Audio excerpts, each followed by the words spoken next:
Nouvelle étape de montagne sur les routes du Tour d'Italie féminin. Bienvenue sur Eurosport et JCN pour cette 7e étape. Regardez, 141 km à parcourir. Une première ascension longue de 15 km à 7%, le Passo Bordala.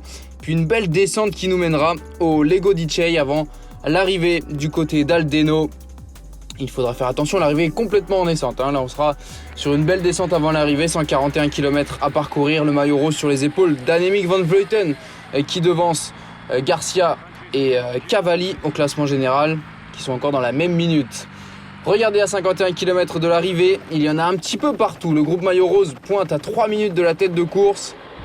Et on va voir qui va s'imposer aujourd'hui. Est-ce que les favorites du classement général vont vouloir se jouer également la victoire d'étape? En tout cas, c'est Christine Faulkner qui passe sur la ligne d'arrivée du côté d'Aldeno à 31 km du but. Et derrière elle, un groupe qui s'est formé de 5 coureurs avec les principales favorites juste derrière. Evita Music et Cecilie Uttrup-Ludwig. La Trek Segafredo qui se met en ordre de bataille à 23 km du but pour limiter les écarts.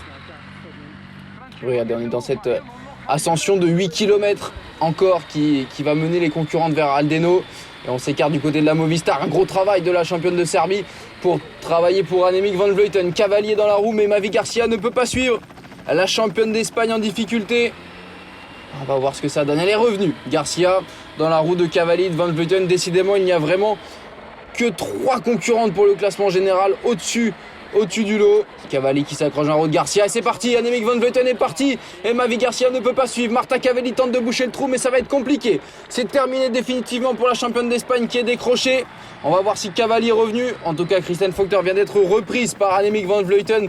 Quelle démonstration une nouvelle fois de la néerlandaise qui domine le classement général et risque sans doute aujourd'hui d'enfoncer le clou et de dominer définitivement le classement général de ce Tour d'Italie féminin. 13 km de l'arrivée, Cavalli est à 15 secondes seulement. Peut-elle espérer dans la descente revenir? Longo Borghini est pointé à 1 minute 20.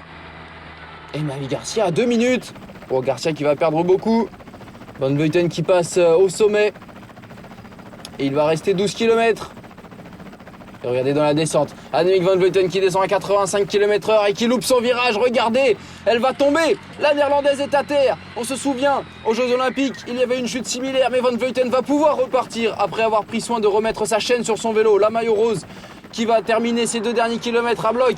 Elle comptait encore une bonne quarantaine de secondes d'avance sur Marta Cavalli. Et ce sera suffisant pour remporter l'étape. Annemiek van Vleuten fait coup double, elle était déjà maillot rose, mais elle enfonce définitivement le clou. Victoire d'étape avec près d'1 minute d'avance sur Marta Cavalli. 59 secondes précisément. Avec Cavalli qui s'est bien défendu, mais qui ne peut pas rivaliser avec Annemiek van Vleuten.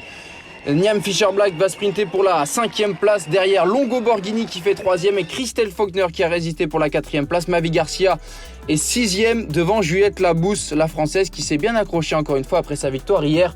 Regardez le top 10 de l'étape, les écarts sont une nouvelle fois conséquents. 3 minutes pour le principal groupe de chasse, avec également Silvia Persico qui a pris une belle place dans le top 10. Annemiek van Vleuten compte désormais 2 minutes 13 d'avance au classement général sur Marta Cavalli, sa nouvelle dauphine. Mavi Garcia est 3e à 3 minutes 42 et Longo Borghini 4e à 7 minutes 03. Niam Fischer-Black est 5e, Uttrup-Ludwig 6e et Juliette Labousse remonte à la 9e place à 13 minutes et 25 secondes. Le Giro d'Italia féminin qui se poursuit avec la 9e étape entre San Michele alla Adige et San Lorenzo d'Orsino.